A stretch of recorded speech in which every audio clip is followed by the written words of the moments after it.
Whenever an international break comes around, club fans are left wondering exactly what their national team players are thinking, and it's fairly difficult for this information to filter through. So in the middle of the transfer market, Leeds fans might want to know what Gabby Gudmundsson's saying to the Swedish media. We might want to know what Ilya Gruev's been saying to the Bulgarian media, and in this specific case, what Tanaka has been saying to the Japanese media. However, it's fairly difficult for all that information to filter through the majority of the time because, well, we don't speak the language and we're not normally on the receiving end of that media. However, thankfully, I happen to work for the company that is showing the World Cup in Japan, which means that they've had an interview with Tanaka. So I thought I'd sort of sum up exactly what was said in that interview, what it will potentially mean for Leeds United, what it means for what is sort of driving Tanaka, what's been sort of pushing him for the past few years, and a couple of ideas of where that might take him in the coming years. Now, to sort of clear everything up, I would show you the interview in clips. However, there is a very slight issue with that, and it's this. ワールドカップでしか話せないし、こんだけ悔しい経験して。I don't speak Japanese, and I'm 99% sure that you don't speak Japanese either. However, what I do have is a full transcript of the interview translated, which means that I'll sort of run us through it roughly chronologically, split it up roughly by theme, and then we'll get a better idea of what Tanaka's actually saying, rather than taking a stab in the dark, judging by body language and hoping that we can learn Japanese in the next 8 minutes. So, to start with, being a World Cup based interview, obviously it begins with conversation around the World Cup, specifically the way that Japan exited Qatar 22, which wasn't the best for them. They got to the round of 16, faced Croatia, and then bombed out on penalties when I think it was Dominik Livakovic that had a ridiculous penalty shootout, saved 3 pens. Thankfully, none of them were Tanaka's, but he was on the pitch when the side were ultimately knocked out. He came on at half-time and extra time, which is not the most fun of times to do so because you've got 15 minutes to try and make an impact, and that seemingly weighed on him because he said, "It was that frustrating, I've been through it. Well, I knew I'd have to settle that score a year later, and I wanted to do so with all my heart. So I wondered what career path I'd need to follow to achieve that. I gave it some thought. I'd repay the World Cup debt at the World Cup." It seems like for the past 3.5 years or so, this has been Tanaka's goal. This has been what he's working towards. The World Cup where he can finally put what was wrong right. And he's seemingly doing so because he's managed to force his way into the Japan team. Started their most recent game when they just blew, I think it was Tunisia, out of the water. And it's a very, very strong start. And the interview goes on to sort of discuss his time at Leeds United, simply by saying Tanaka headed to England, the home of football, and he says that his chance came once he made the step up. And to steal his words, well, I think it's precisely because I managed to make the most of wherever I was and wherever I went that I was able to make it as a player. In that sense, I was fighting right on the edge, but I think I managed to seize the opportunity to compete in the Premier League through my own efforts. To fulfil the resolve I swore that day, that determination was truly immense. I've poured my time and my life into football to such an extent that I have absolutely no regrets about these past 3.5 years.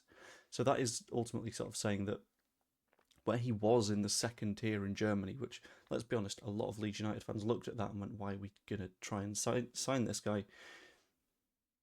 He's reflected on that and said that his sheer sort of drive and his passion and his want to do better and to get back on that World Cup stage is what's pushed him to be where he is now. He's a player that's driven by a need to be better, which is sort of something that I personally appreciate in a player, at the very least. Because I know that from my perspective, one of the ways that I look at it is the sort of weirdly sort of the Ronaldo-Messi debate, because Ronaldo, clearly physical specimen, Messi, less of a physical specimen, and it feels like someone's work rated their way into it and someone has done that significantly less. I'm not saying he doesn't work hard, but he is also a prick. So let me ignore that part of him, which is clearly a positive for the way that we're looking at Tanaka at the very least, because it shows that he has that drive, he's got that ethic, he's got that push to do better every single time. He then goes on to say that in the Premier League there's been all sorts of things. I've grown by playing alongside the other players every week, and I can really take on every challenge without holding anything back. I'm now fully prepared for my long-awaited revenge after 4 years. This is like a dramatic anime arc where he's been wronged years ago and he's sort of gone through a load of training montages, except his training montage seems to be his time at Leeds United. And he makes a very, very valid point that is also a valid point that applies to our entire squad, I suppose, that by having played in the Premier League, he's more familiar with players of a Premier League standard and players that are going to be at the World Cup, for example, which means that your own level rises. When you're playing against more difficult opponents, you need to apply yourself even harder, apply yourself even more. By comparison, against, let's pick a random time. So Dagenham and Redbridge, as an example.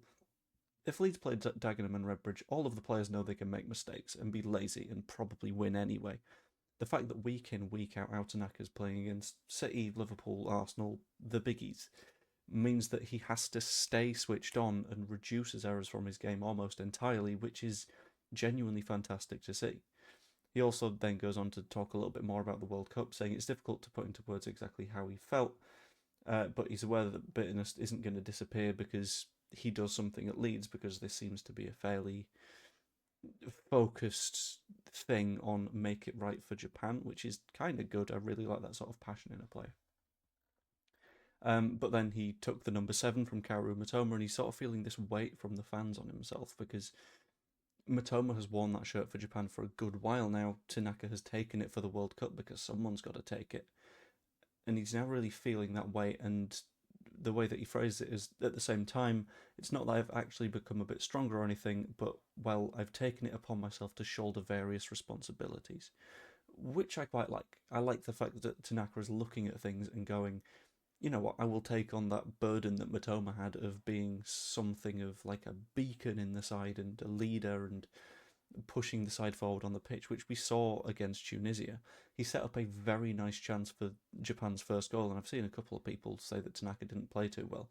He did. He was just doing what he was told by his manager. He might have not had the best attacking output, but if that's not his job, that's not his job.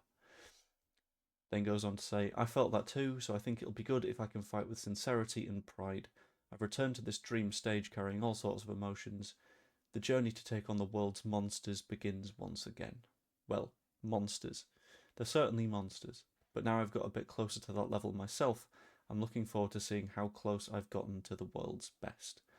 Which, again, is something that I quite like. He's got that little bit of ego about him to say, look, I know I've gotten better.